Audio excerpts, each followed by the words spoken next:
안녕하세요. 저는 울산대학교 병원 정신건강의학과 박영롱이라고 합니다. 오늘은 불면증의 치료법에 대해서 알려드릴까 합니다. 불면증을 설명하기에 앞서 정상적인 수면의 생리에 대해서 먼저 말씀드리겠습니다. 우리가 잠을 자기 위해서는 두 가지 힘이 필요한데요. 하나는 수면 압력, 즉 자고 싶은 졸리는 힘이고요. 나머지 하나는 일주기 리듬이라는 깨어 있으려는 힘입니다. 수면 압력은 아침에 일어나서 저녁이 될 때까지 점점점 쌓이게 되어서 피로감을 느끼고 졸음을 느끼게 하는 힘입니다. 물론 자기 직전이 가장 강하겠죠. 반면 일주기 리듬은 깨어있기 때문에 점점점 깨어있으려는 힘이 강해지다가 불빛이, 즉 햇빛이 없어지는 기간, 저녁이 되면 갑자기 힘이 떨어지게 됩니다. 그래서 이 두 가지 힘이 만나는 저녁 9시, 10시경이 가장 졸리는 시간이 되고 그때 우리 보통 잠을 청하게 됩니다. 또한 이런 리듬들은 일주기 조정자라는 힘에 의해서 조정받게 되는데요. 우리 몸의 뇌하수체라는 뇌 속에 있는 기관에서 시교차상핵이라는 곳이 있습니다. 여기에서 온몸을 깨우게 하는 신호를 보내고 대뇌에도 깨우는 신경전달 물질을 분비시키고 그다음에 송과체라는 곳에서 멜라토닌이라는 물질의 분비를 중지시키거나 혹은 분비시키는 그런 역할을 하게 됩니다. 더불어서 햇빛이나 일정한 식사 시간 그리고 규칙적인 운동 등은 이러한 일주기 조정을 항상 유지시키는 그런 역할을 하게 됩니다. 우리가 잠은 나이에 따라서 변하기도 하는데요. 어렸을 때는 보통 잘 주무시죠. 그러다가 나이가 들면서 점점 잠이 짧아지는 경험을 하실 텐데요. 특히 나이가 들면 깊은 수면이 줄어들고 1단계의 얕은 수면이 늘어나게 됩니다. 그리고 잠을 청하는, 즉 잠은 자진 않지만 침대에 그냥 누워있는 시간이 늘어나면서 누워있는 시간 대비 실제 잠자는 시간은 좀 줄어드는 경향을 느끼실 수가 있을 겁니다. 그러니까 이런 수면의 기전에도 불구하고 내가 수면에 대해서 불만족감을 느끼게 될 때 불면증이라고 하는데요. 대개는 잠에 들기가 어렵고 오랜 시간 누워서 기다리거나 잠을 유지하기가 어려워 자다 깨기를 반복하시는 분 혹은 너무 이른 아침이나 새벽에 깨는 증상을 호소하십니다. 이런 증상이 주 3회 이상, 3개월 이상 지속될 때 우리가 불면장애라고 진단을 내리게 되고요. 일반적으로는 여성이 남성보다 그리고 연령이 높아질수록 흔합니다. 처음에는 어떤 스트레스로 인해 일시적으로 생겼지만 그 이후로 불면이 만성으로 가는 것을 경험하셨을 텐데요. 약 1년 동안 증상이 지속되는 것이 불면증 환자의 70%, 그리고 46%는 3년 이상 지속되는 경우도 있습니다. 10년이 지나도 45%는 여전히 불면 증상을 호소하는 분들이 많으신데요. 이것은 불면증에 대해서 여러 가지 다각도적인 원인 접근이 필요한 이유이기도 합니다. 그러니까 불면증이 왜 생겼나를 생각해 볼 때 어떤 특정 스트레스도 있을 만하고 그리고 본인이 가지고 있는 신체적 질환, 그리고 정신적 질환, 다른 수면 장애, 그리고 물질과 약물, 그리고 수면 위생 불량과 같은 것들이 다 복합해서 일어나기 때문입니다. 특히 우울증은 불면증이 가장 일어나는 흔한 질환 중에 하나이고요. 근데 수면 장애도 우리가 보통 잘 느끼지도 못하지만 일주기 리듬 수면각성 장애라든지 코골이와 같은 수면 무호흡증, 그리고 다리 불편감 때문에 잠을 못 자는 사지불안 증후군이나 주기성 사지운동증 이런 것들이 포함될 수 있기 때문에 원인을 감별하는 것이 중요하겠습니다.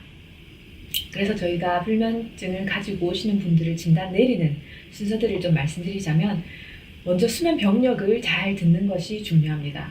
그래서 언제부터 시작됐고 실제 얼마나 주무시고 그다음에 함께 주무시는 분에게 정보를 얻게 됩니다. 그래서 코골이나 숨이 멎는 경험을 보거나 들은 적이 있는지, 다리를 움직이는지, 잠꼬대를 하는지 등이죠. 그리고 낮에 근무하는 시간, 식사 시간 등의 일주기 리듬 체크하고요. 낮잠도 자는지 살펴봅니다. 더불어서 기존에 갖고 있던 신체 질환, 그다음에 약물 사용력 이런 것들이 있는지 보고요. 요즘은 워낙 커피를 다들 일상적으로 드시니까 그 커피 잔수에 따라서 불면증을 호소하는 분들도 꽤 있습니다. 이후로는 정신과적 병력이 있지 않은지도 보게 되는데요. 이전 혹은 현재의 정신장애나 약물 복용력, 그리고 평소에 예민한 성격이나 대인관계 갈등 등도 불면증에 영향을 줄 수 있습니다. 불면증의 진단에는 여러 가지 검사들이 사용될 수 있는데요. 대표적인 것은 수면 다원 검사입니다. 들어보셨던 분들도 있을 것 같은데요. 대개는 코골이나 수면 무호흡증, 그리고 잠이 너무 쏟아지는 기면증 같은 것을 진단하는 데 쓰이기도 합니다. 하지만 꿈을 꾸면서 움직이는 렘 수면 행동장애나 목류병 등과 같은 것도 의심되면 검사해서 진단을 내릴 수 있습니다. 불면증 같은 것은 반드시 수면 다원 검사를 할 필요는 없지만 아무리 치료를 해도 잘 반응하지 않거나 10년 이상 약을 먹었는데도 뭔가 만족스럽지 않다라고 하신다면 다른 수면 질환 감별을 위해서 필요할 수 있습니다. 그리고 직업적으로 트럭 운전수이신데 낮에 졸음운전으로 굉장히 위험을 초래할 수 있는 경우에는 반드시 필요할 수 있겠습니다. 그리고 본인은 거의 안 잔 것 같지만 내 옆에 사람은 코 골고 자더라 라고 이야기할 때, 즉 주관적, 객관적 지표의 차이가 클 때도 수면 검사로 확인해 보실 수 있습니다. 더불어서 활동 기록계라고 해서 우리가 손목에 시계처럼 차는 의료기기인데요. 이것은 수면 각성 주기가 워낙 불규칙하고 일주기 리듬이 너무 땡겨졌거나 너무 뒤처졌을 때 진단을 위해 사용하기도 합니다. 또한 실제 얼마나 주무시는지 그거에 대한 수면 일기를 작성하게 해서 취침 시간, 기상 시간, 그리고 운동한 시간 등을 다 체크해서 접근합니다. 저희가 병원에서 나눠드리고 있는 수면 일기 형태이고요. 이것은 자기 전에 적고 아침에 일어나면 기록하는 용지입니다. 그래서 그날 커피 몇 잔 마셨는지, 술은 마셨는지, 낮잠은 잤는지에 대한 체크와 실제 본인이 얼마나 잤는지에 대한 주관적인 평가를 하고 이것을 토대로 우리가 치료를 하게 됩니다. 자, 그러면 불면증을 진단하는 것에 대한 대략적인 말씀을 해드렸는데요. 잠을 못 잔다고 해서 바로 약을 드시는 건 아닙니다. 이것은 꼭 일주기 리듬 수면 각성 장애 혹은 잠꼬대와 같은 사건 수면이 있지는 않은지, 혹은 잠들 무렵 다리에 이상한 감각 때문은 아닌지, 코골이 때문은 아닌지, 심한 낮졸림과 같은 기면증이 아닌지에 대한 평가가 끝난 이후에야 이게 단순 불면증, 1차성 불면증이라고 이야기할 수 있고, 그때부터 불면증 인지 행동 치료와 약물 치료를 시작하게 됩니다. 그래서 첫 번째 치료 옵션은 바로 인지 행동 치료입니다. 자, 이 인지 행동 치료가 필요한 이유를 말씀드릴게요. 우리가 불면증이 하루 이틀이 아니라 10일, 한 달, 1년, 2년이 되고 나면 사람의 행동이 변하고 생각이 변합니다. 어떤 식으로 변하냐면 수면 관련 약을 복용하기도 하고 복용하지 않기도 합니다. 그래서 처방받기도 하고 약국에서 임의로 사서 드시기도 하죠. 그리고 침대에 머무르면서 뒤척거리는 시간이 늘어나고요. 너무 일찍 잠자리에 가서 누워 계십니다. 그리고 늦게까지 누워 있고요. 그다음에 밤에 불만족스러우니까 그 피로감을 회복하기 위해 낮잠을 자려고 노력합니다. 그리고 모든 것을 잠에 포커스가 되어가지고 잘 자기 위한 준비를 하게 되고, 내가 신경 써야 되는 약속이나 계획은 취소하게 됩니다. 그러면 오히려 활동량이 떨어지면서 불면증은 더 심해지겠죠. 자, 인지적으로는 어떻게 변할까요? 내가 잠을 못 자면 내일 누구 만나야 되는데 실수하지 않을까? 혹은 일을 하는데 실수하지 않을까? 이런 거에 대한 결과를 과도하게 걱정하게 됩니다. 그리고 잠을 방해하는 인자, 예를 들면 남편의 코골이 소리, 그다음에 아들의 발걸음 소리, 이런 거에 굉장히 민감해지죠. 그래서 각방을 쓰게 되죠. 그리고 언제 침대로 갈지 항상 고민하고요. 잠에 대해서 강박과 집착이 생깁니다. 그래서 낮에도 잠 걱정을 하게 되죠. 그리고 수면제가 만약 있다면 10시에 먹을 건지, 좀 자다 깨어나서 중간에 먹을 건지에 대한 고민을 계속 하시게 되고, 잠에 대한 부정적인 감정이 입혀지게 됩니다.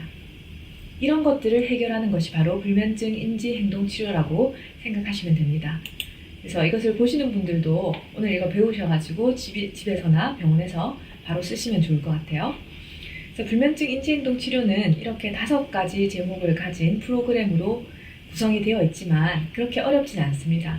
그래서 수면 위생, 수면 제한, 자극 조절, 인지 치료, 이완 훈련에 대해서 하나씩 말씀드리겠습니다. 먼저 수면 위생은 우리가 자기 위한 환경을 아주 쾌적하고 좋게 만드는 것인데요. 아침에 일어나는 기상시간을 일정하게 만드셔야 됩니다. 그래서 이것은 내가 밤에 2시간을 잤건 6시간을 잤건 그대로 늘 지키셔야 되는 거고요. 이것을 지키셔야 일주기 리듬이 시작이 되고 밤에 졸음이 오는 것이 똑같이 유지가 됩니다. 그리고 낮에는 햇빛을 충분히 쐬어서 아까 식교차 상액 이야기 드렸죠. 그래서 그런 것들에 대한 영향을 꼭 받으셔야 되고 누워있지 않으셔야 됩니다. 그리고 적절한 운동을 해야 수면 항상성, 수면 압력이 높아져서 잠이 더 잘 오게 되고요. 미지근한 물로 샤워하거나 족욕하는 것은 쾌적한 느낌도 들지만 몸이 살짝 온도가 올라간 상태에서 내려갈 때 우리가 잠이 쉽게 들기 때문에 그런 원리를 이용하면서 잠을 청할 수 있습니다. 또한 식사량도 적절해야 하고요. 너무 배고프거나 너무 배가 불러서도 곤란합니다. 침실은 항상 조용하고 어두워야 수면 호르몬인 멜라토닌이 충분히 분비가 되고요. 그래서 TV는 켜놓지 않고 끄는 것이 좋습니다. 잠자기 전에는 걱정하지 말고 낮에 따로 꼭 해야 된다면 걱정을 할 수 있도록 해야 되고요. 이거는 쉽지는 않지만 걱정하는 것들이 결국 수면을 방해하는 습관이 되기 때문입니다. 그리고 자다 보면 우리가 깨게 되는데 그때 시계를 보거나 불을 켜고 화장실을 가시게 되죠. 하지만 이 시계 확인하는 것이 의외로 생각보다 굉장히 수면을 방해하는 요소입니다. 내가 시간을 확인하는 순간 그 시간이 뇌에 각인이 되고 그리고 몇 시간을 잤는지 계산이 되면서 다음날 미칠 영향에 대해서 걱정이 되기 시작해요. 그럼 그때부터 잠이 안 오게 됩니다. 그래서 아예 그런 단서를 주지 마시고 깨셨을 땐 그대로 다시 눈을 감으시는 게 좋습니다. 더불어서 커피, 콜라, 술, 흡연과 같은 것들은 수면을 방해하기 때문에 과량 복용하고 있다면 혹은 불면증으로 힘들어하고 계시다면 바로 중단하는 것이 좋습니다. 자, 다음번 두 번째 수면 제한 요법을 설명드릴 텐데요. 우리가 불면증이 오래되게 되면 기존에 누워있던 시간보다 더 늘어납니다. 그것은 본인이 그동안 자지 못한 그 불면 기간에 대해서 보상을 하려고 하시는 건데요. 기존보다 한두 시간 더 빨리 눕거나 깼지만 한두 시간 더 뒤척이는 식으로 점점 늘어나게 되죠. 하지만 이렇게 보상을 위해 지나치게 많은 시간을 잠자리에서 보내게 되면 다 잠으로 채워지는 것이 아닙니다. 그래서 오히려 자는 시간 대비 실제 자는 시간은 즉 그 수면 효율은 줄어들게 됩니다. 그러면 우리가 불만족감을 느끼게 되거든요. 그래서 본인이 실제 자는 시간만큼만 누워있기, 이것이 바로 수면 제한입니다. 그래서 제가 이렇게 그렇게 수면을 박탈시키고 못 자게 만들어 드리면 오히려 더 자고 싶은 수면 욕구가 강화되고 그것을 이용하는 겁니다. 그래서 수면 효율은 정상적으로 100을 누워있다 하면 85에서 90 정도는 잠을 자는 것이 정상입니다. 세 번째로 자극조절법은요. 우리가 잠이 잘 오지 않다 보니 침대에서 마냥 기다리기가 힘들죠. 그러다 보면 휴대폰을 보기도 하고 그 다음에 TV를 자주 보기도 하고 틀어놓은 채 잠들기도 하죠. 그리고 뭔가 먹거나 여러 가지 활동들이 점점점 늘어나게 됩니다. 그러면 침대가 잠이 오는 곳이라는 연결은 끊어져 버리고 여러 가지 다른 것들을 하는 것으로, 즉 기다리는 것으로 변해버리죠. 그렇기 때문에 이것을 다시 조건 형성시키는 노력이 필요하고요. 침대에서는 잠 외에는 전혀 다른 활동은 하지 않는 것이 좋고 오히려 오로지 잠만 자야 합니다. 그래서 졸리는 신호가 올 때만 자리에 누우셔야 되고요. 잠자리는 잠과 부부 생활 용도로만 사용해야 되고요. 그리고 침대에 들어가서 잠이 오지 않으면 느낌으로 한 15분, 20분은 지난 것 같다 싶으면 일어나시는 게 좋습니다. 단 시계를 확인하셔서는 안 돼요. 그리고 기상시간은 일정하게 유지하시고 필요하다고 해서 낮잠을 자는 것은 안 됩니다. 자, 네 번째 인지교정 부분입니다.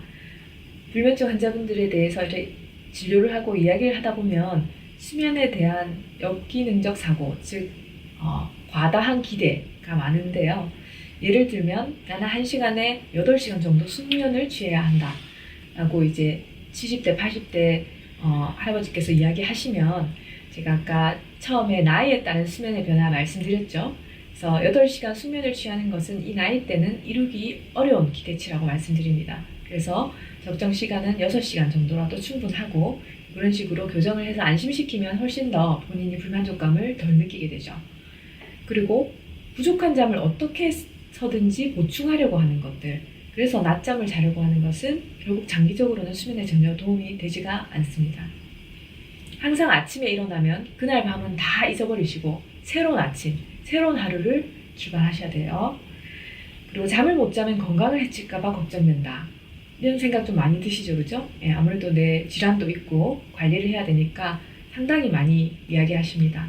하지만 잠은 직접적으로 어떤 질환을 악화시키거나 완화시키거나 하지는 않습니다. 물론 간접적으로 영향을 주기는 하지만 이런 생각 자체가 오히려 잠에 더 집착적을 강박적으로 매달리게 하기 때문에 불면증을 더 심화시킵니다. 그래서 조금 못 자면 어때?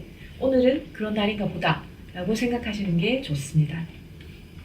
마찬가지로 다음날 생활에도 의외로 크게 지장이 없는 경우가 많습니다.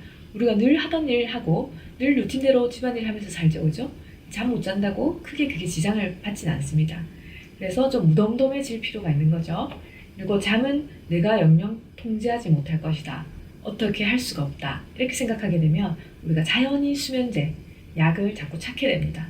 하지만 아까 제가 말씀드린 이런 행동 패턴의 변화만으로도 상당히 약 없이 수면이 좋아지는 경험을 하실 수 있을 겁니다. 5번째, 이완요법입니다. 이것은 그 불면증 환자분들을 연구해봤더니 신체적으로도 각성되어 있고 정신적으로도 각성되어 있는 것들이 밝혀졌습니다. 그래서 신체적인 각성을 떨어뜨려야, 즉 이완이 되어야 잠이라는 게 오기 때문에 그것을 이런 심호흡, 깊은 호흡, 복식 호흡을 통해서 유도하고, 그다음에 점진적으로 근육을 이완시켜서 힘을 빼는 연습을 하면서 이제 치료를 하는데 의외로 효과가 좋습니다. 그래서 잠이 들기 직전에 누웠을 때, 그리고 자다가 깼을 때 한번 사용해 보시면 신체 감각에 집중하기 때문에 잡생각이 줄어드는 효과도 같이 덤으로 느낄 수 있습니다. 우리가 이제 코로나가 거의 3년 이상 되고 있는데 이것으로 인해서 불면 혹은 우울로 정신건강의학과를 찾으시는 분이 폭발적으로 늘었습니다. 그래서 수면에 어떻게 영향을 주는지를 살펴보시면 우리가 어쩔 수 없이 강제로 집에 있어야 하고 재택근무해야 되고 아이들도 홈스쿨링을 하게 됐죠. 그러면서 바깥 활동은 하지 못하게 되고 스트레스 받는 자택에서 이제 일을 하게 되면서 집이 주는 안락한 느낌이 없어집니다. 네. 그리고 혹시나 아이들이 감기, 열이 있으면 코로나가 아닌지 항상 불안해해야 되고요.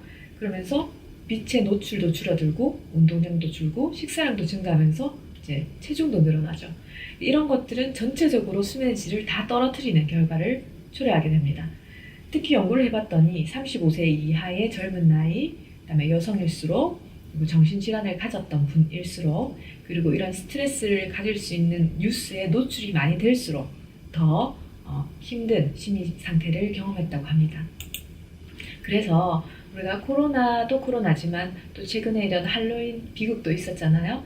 그래서 그런 부분에 대해서 우리가 봤을 때 좀 부정적인 감정을 주는 뉴스들은 좀 노출을 가급적 줄이시는 게 좋습니다. 그리고 우리가 대면의 만남이 많이 줄었죠. 그래서 그거를 할 수가 없긴 하지만 우리가 SNS라든지 간접적인 이런 만남들은 계속 유지하시면서 스트레스 주는 정보보다는 어떤 주의 전환할 만한 그런 긍정적 정보들을 함께 나누는 것도 좋겠고요. 그리고 혼자지만 주의 전환할 수 있는 친숙하고 즐거운 활동들을 계속 유지하는 게 좋습니다. 그래서 요즘 온라인이라든지 유튜브에 보면은 홈트 이런 것들이 굉장히 많이 발달되어 있더라고요. 그런 것들을 사용해 보는 것도 좋겠고요. 그리고 어쩔 수 없이 컴퓨터나 스마트폰 사용이 많이 늘어나긴 했지만 그래도 가급적이면 저녁 시간 후나 자기 직전에는 피하는 것이 좋겠습니다. 자, 그러면 불면증에 쓰이는 약물 치료에 대해서 설명드릴게요. 2018년 한국판 불면증 임상 진료 지침에서 우리가 사용할 수 있는 약을 소개를 해놓고 있습니다. 그래서 아마 써보신 분들도 있으실 거고 직접 드셔보신 분도 계실 겁니다. 그래서 졸피뎀이라는 약은 들어보셨을 테지만 성인의 수면 개시, 그다음에 수면 유지가 안 되는 분들께 사용할 수 있습니다. 에스도피클론이라는 약도 있고요. 트리아졸람이라는 약도 있고요. 트리아졸람은 졸민이라는 수면제로 많이 사용되고 있습니다. 주로 수면이 개시가 잘 안 되는 분들 사용하고요. 독세핀, 트라조돈, 멜라토닌 3가지는 수면 유지에 어려움이 있으신 분들이 처방받아서 사용하는 약입니다. 그래서 그런 기전별로 우리가 수면제, 항불안제, 항우울제, 항히스타민제, 멜라토닌 이렇게 나눠서 살펴볼 수 있고요. 이런 수면제는 부작용도 함께 가지고 있는데요. 대표적으로 졸림이나 현기증, 그리고 낮에 어지러움이나 두통 등을 호소하실 수 있습니다. 또한 활동이 좀 떨어지고 뭔가 기억이 나지 않는 이런 현상도 생길 수 있고요. 깊은 수면도 좀 떨어지게 되고, 그 다음에 기존의 폐 질환을 가진 분들은 호흡 노력이 좀 떨어지는 느낌도 받으실 수 있습니다. 그리고 수면제를 끊게 되면 작용 시간이 짧은 약일수록 반동성 불면증이나 금단 증상이 일어날 수도 있기 때문에 유의하셔야 됩니다.